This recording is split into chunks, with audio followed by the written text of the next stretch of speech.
నమస్తే. ఇప్పుడు మనకు ప్రకృతి, తర్వాత సమాజం, ఆ తర్వాత మనం, మన సుఖానికైనా మన దుఃఖానికైనా కారణం. అయితే మనం బాగు మనం బాగుండడం అంటే మన శరీరం బాగుండడం, మన మనసు బాగుండడం. తర్వాత సమాజం బాగుండడం అంటే సమాజంలోని మనుషులు, మిగతా జీవులన్నీ బాగుండడం. ఆ తర్వాత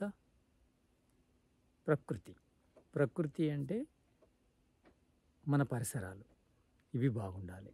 అప్పుడే మనము ఆనందంగా ఉంటాం. ఆనందంగా ఉండాలంటే ఈ మూడు బాగుండాలి. ఈ మూడు బాగుండాలంటే మనము బాగుండాలి.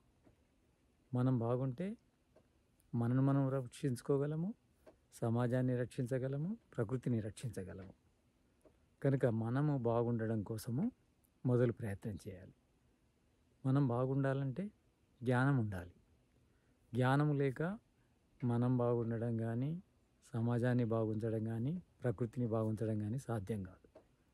కనుక మనము బాగుండడం కోసము జ్ఞానాన్ని పొందాలి. ఆ జ్ఞానము మనను బాగు చేస్తుంది, సమాజాన్ని బాగు చేస్తుంది, ప్రకృతిని బాగు చేస్తుంది. జ్ఞానం లేనప్పుడు మనము చీకట్లో ఉన్నట్టే. వెలుగున్నా కానీ జ్ఞానం లేని వ్యక్తి చీకట్లో ఉన్నట్టే. కనుక మనము జ్ఞానవంతులము కావాలి. జ్ఞానం అనేది వెలుగు లాంటిది. ఆ వెలుగు లోపల ఈ ప్రకృతిని, ఈ సమాజాన్ని, మనను ఉన్నది ఉన్నట్టు చూసుకోగలము.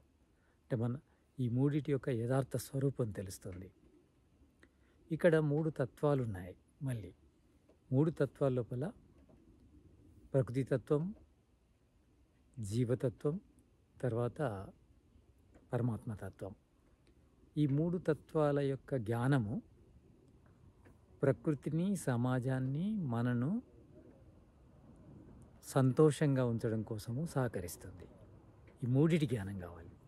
ప్రకృతి పరమాణుల జ్ఞానం కావాలి, తర్వాత ఆత్మల జ్ఞానం కావాలి, పరమాత్మ జ్ఞానం కావాలి. అప్పుడే మనము తప్పకుండా అన్నిటి గురించి ఉన్నట్టు తెలుసుకుంటాం. కనుక ఈ మూడిటి ద్వారా సుఖాన్ని పొందగలము. లేకుంటే ఈ మూడిటి నుంచి మనకు దేని నుంచి అయినా దుఃఖం రావచ్చు. ఏ రెండింటి నుంచి అయినా దుఃఖం రావచ్చు, మూడింటి నుంచి దుఃఖం రావచ్చు. కనుక ఈ మూడింటిని, అంటే 3 విధాల దుఃఖాల నుంచి మనం దూరం కావాలంటే 3 తత్వాల గురించి మనకు తెలియాలి. తెలిసినప్పుడే మనము ఈ మూడిటి ద్వారా సుఖాన్ని పొందగలము.